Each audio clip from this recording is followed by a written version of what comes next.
Hallo, hallo, hallo. Willkommen bei Liese Kanal. Ich bin Liese Ebengu. Ich lese Moseka eine Geschichte vor.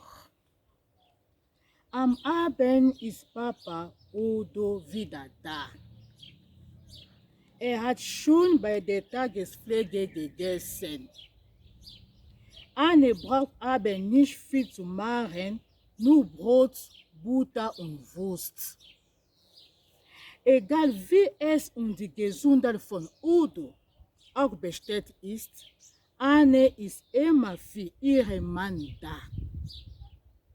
Jeden Abend kommt Klaus etwas eine halbe Stunde zu seinem Eltern, um ihnen zu reden. Dann geht er wieder nach oben zu Sabine. Aber an diesem Abend ging Klaus nicht nach oben. Er wollte nicht mehr mit seiner Mutter über Kinder reden. Dieses Thema macht Klaus und Sabine unglücklich und krank. Udo bemerkt, dass Klaus heute nicht zu ihnen gekommen ist. Er hat Anne gefragt: Anne, wo ist Klaus? Ich weiß nicht, sagt sie. Iss dein Brot und nimm deine Medikamente. Sie war böse auf Klaus. Papa versteht nicht, was mit Klaus los ist. Ich brauche Klaus jetzt. Anne fragte: Warum denn? Er soll mir bei den Schulaufgaben helfen, sagte Papa. Sonst bekomme ich schlechte Noten in der Schule. Sonst noch was? Schlechte Noten? Gehst du in die Schule oder was? Fragt Anne. Hallo, ich bin der Udo, schöne Frau. Wer bist du? Was machst du in meinem Haus? Ruft Udo. Ich bin Anne, deine Frau. Was soll das, Udo? Mensch, wer bin ich? Hilfe! Wo bin ich? Ich habe Angst. Ich habe Angst, jammerte Udo. Du bist Udo Wagner, mein Ehemann. Du bist hier daheim. Ich habe Angst. Ich kenne dich nicht. Was machst du hier? Was willst du von mir? Udo, hier ist dein Abendbrot. Nein, nein, ich will nicht essen. Nein, danke, ich habe keinen Appetit, sagte Udo. Ich will für meine Schulaufgabe lernen und arbeiten. Anne war total durcheinander. Sie verstehen die Welt nicht mehr. Bin ich jetzt verrückt? Dachte sie. Udo, es reicht. Geh ins Bett. Udo schreit laut: Hilfe! Hilfe! Hilfe! Klaus und Sabine kamen schnell nach unten und fragten, was denn los sei. Udo rief: Ich kenne diese Frau nicht. Ich habe Angst vor dieser Frau. Anne war verzweifelt. Udo, ich bin deine Frau, Anne. Was ist los? Wie kannst du plötzlich vergessen, wer ich bin? Klause, Sabine und Anne verstehen nicht, was mit Papa passiert ist. Hat er vielleicht etwas Alkohol getrunken? An den nächsten Tagen eskalierte die Situation. Anne und das Ehepaar merkten, dass Papa zunehmend Namen vergisst. Er weiß nicht mehr genau, was zu tun ist. Alles wird dunkel für ihn. Er vergisst so viel. kent niemand meer. Was nicht mehr, wer ist. Die Türen aller Räume des Hauses wurden liebevoll mit Symbolen wie Bad, WC, Schlafzimmer, Wohnzimmer und Küche dekoriert, damit Udo zurechtkommt. Beim Essen muss Anne da sein, Udo zum Essen und Trinken zu motivieren, aber Udo erkennt seine Frau nicht mehr. Wollte nicht regelmäßig essen. Klaus, der Sohn, oder Sabine mussten tagsüber alle paar Stunden nach dem Vater schauen, die Nahrungsaufnahme sicherzustellen. In der nächsten Woche bemerkte Anne und das Ehepaar, dass Klaus versucht, Wasser mit der Gabel zum Trinken. Das ist unglaublich. Wollte sich nicht mehr duschen und waschen, hat Angst vor Wasser und trug tagsüber immer die gleiche Kleidung. Nackhemd, oben, Jeans und Schuhe, dann fang gut. Endlich telefoniert Klaus mit Susanne, seine Schwester. Hallo Klaus, wie geht es dir? Du Susanne, Papa geht es nicht gut. Vater, geht es nicht gut? Was hat denn? Seit ein paar Tagen ist Papa so komisch. Hat ganz mysteriöse Symptome. Kennt niemand mehr. Auch sich selbst nicht. Stell dir vor, kennt selbst Mama nicht. Vergisst zu essen und zu trinken und findet die Toilette nicht. Warst du mit Papa beim Arzt? Fragt Susanne. Nein, warum soll ich zum Arzt gehen? Hat doch keine Fieber. Sieht körperlich gut aus. Aber was macht, ist einfach sehr komisch. Ich kann nicht alles per Telefonat erzählen. Vielleicht hat Papa Demenz, meinte Susanne. Wie meinst du das? Demenz? Was bedeutet diese Krankheit? Fragte Klaus. Ist der Verlust der höheren Hirnfunktionen. Papa ist schon 80 Jahre alt. Klaus, bitte bring Papa schnell zum Arzt, forderte Susanne. Alles klar, mache ich, sagt Klaus. Tschüss, Susanne. Ade, Klaus. Sag mir bitte Bescheid. Endlich ging Klaus mit Vater Susanne aus und hoffte, dass es nichts Schlimmes sei. Die Diagnose lautete Demenz. Susanne hatte recht, sagte Klaus. Die ganze Familie war erschrocken. Es war schockiert und schmerzlich zu erfahren, dass man selbst oder eine Familienangehörige an Demenz leiden kann. Die Ursache einer Demenz ab dem 60. Lebensjahr führt zu Gehirnatrophie und Reduktion der Acetylcholinbildung. Die ärztliche Diagnose kann aber auch eine wichtige Hilfe sein. Sie gibt eine Erklärung für die vorhandenen Probleme, bietet Grundlage für eine gezielte Behandlung und ist eine wichtige Voraussetzung für die weitere Lebensplanung. Aber für Anne war es nicht einfach, die Situation zu akzeptieren. Am schlimmsten war es für sie, dass ihr Ehemann sie nicht mehr erkannte. Klaus und Susanne wollten eine Einrichtung für Vater suchen, in der man ihm helfen kann.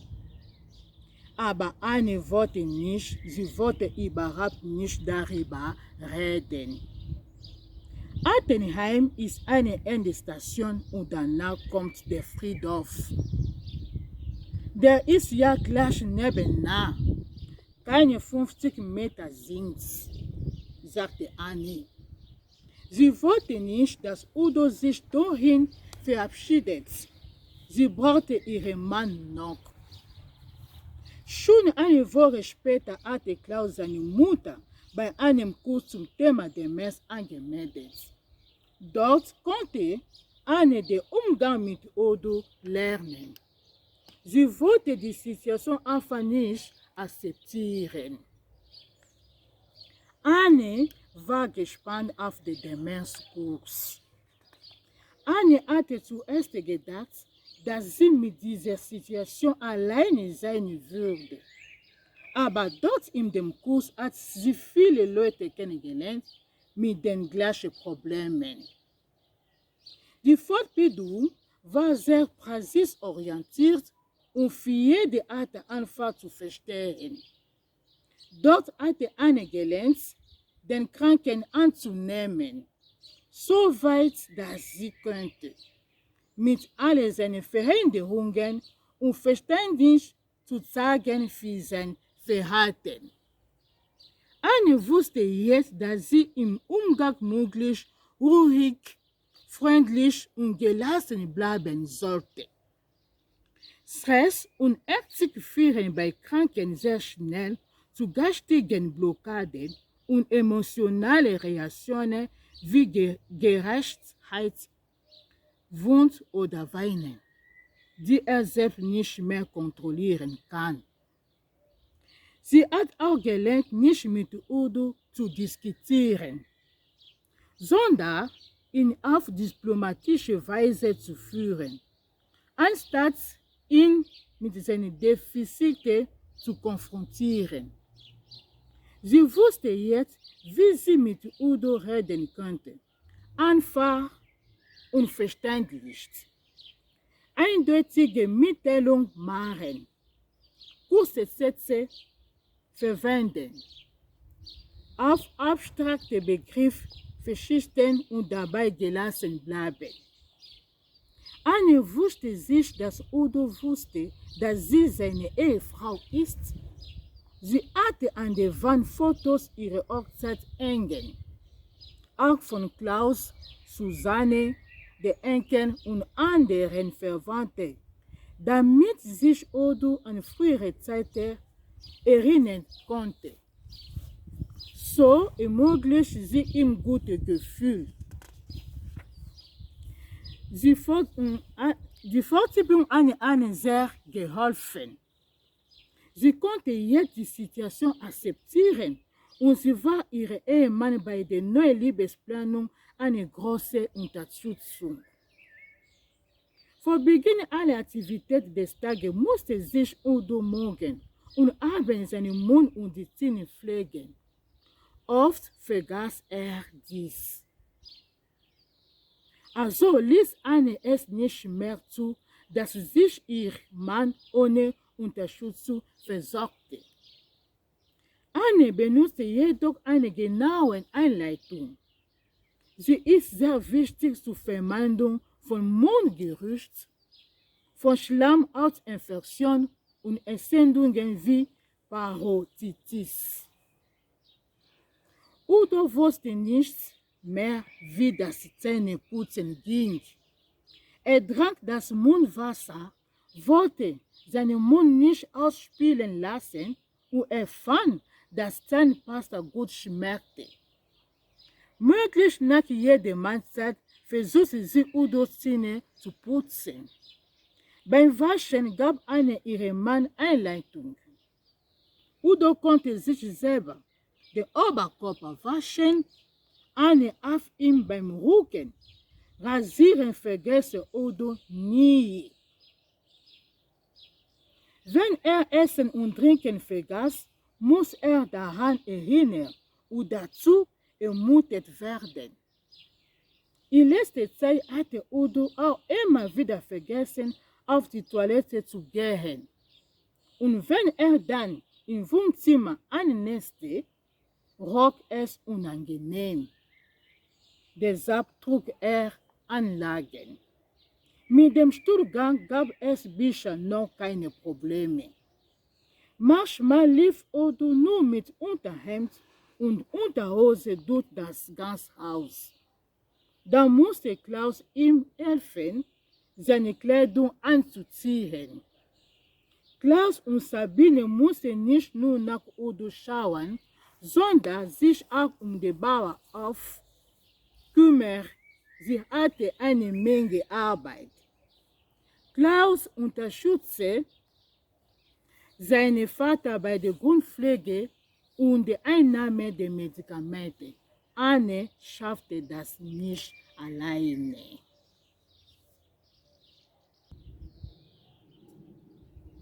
Monsekas erster Tag auf der Demensstation.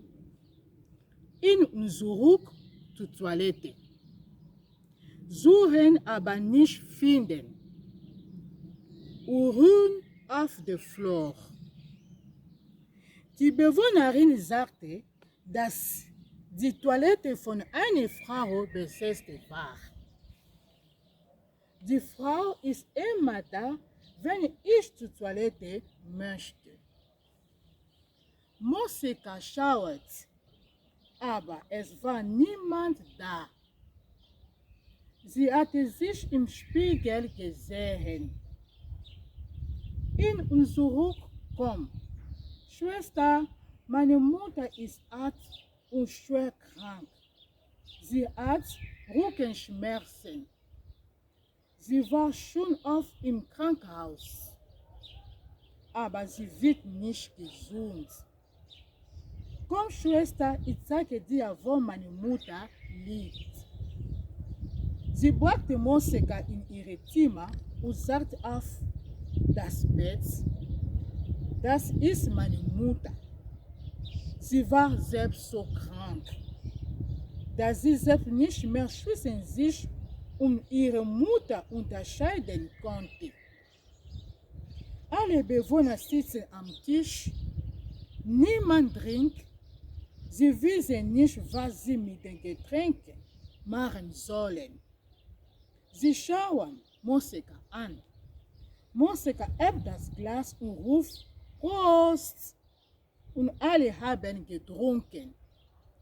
Ja, Monseka, man muss sich nur zu helfen wissen. Dann fängt eine Frau an zu reden. Damals haben wir viele Kinder gehabt, eine große Familie. Es war immer schwierig, einen passenden Namen auf den heiligen Kalender zu finden. Du hast 7 Kinder, 7 Namen und 7 Taufen und 7 Mal Kommunion. Mein Mann hat oft die Namen vergessen. Dann rief er seine Kinder nicht mit ihrem richtigen Namen. Wie heißt dein Mann? Wir haben uns bei Tanzen kennengelernt. Wie heißt dein Mann? Ich weiß nicht. Weißt du? Du weißt ihm nicht den Namen deines Mannes. Sie haben doch zusammen gelebt. Und was machst du ihr endlich? Ich warte auf den Bus. Ich muss nach Hause und mich um die Tiere kümmern. Bis jetzt ist noch kein Bus gekommen. Alleine finde ich den Weg nicht. Na jetzt kommt aber ein hübscher Mann, schlank, groß und gut gebaut. Kein Mann war weit und breit zu sehen. Versteckt er sich? Nein, er ist hübsch. Ich nehme ihn in meine Arme. Und wer er nicht hübsch ist, sie lachen. Schwester, ich möchte gerne mehr Bohnen im Kaffee ohne Milch. Ich habe noch genug Muttermilch in mir. Sie stand auf, sagte, Ade, Ich muss gehen, die Sonne putzen, es regnet. Ich habe mit Liebe und Gefühl dieses Buch geschrieben. Sie können dieses Buch über jeden Buchhandel behalten. Sie können dieses Buch direkt zu mir auch bestellen.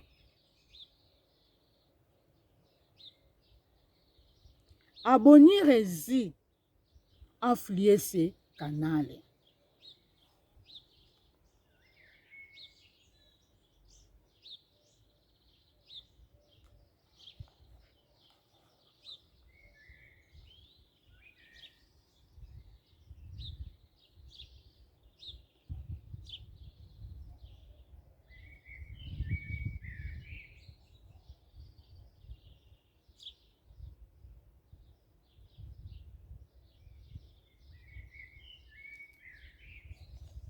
Ade.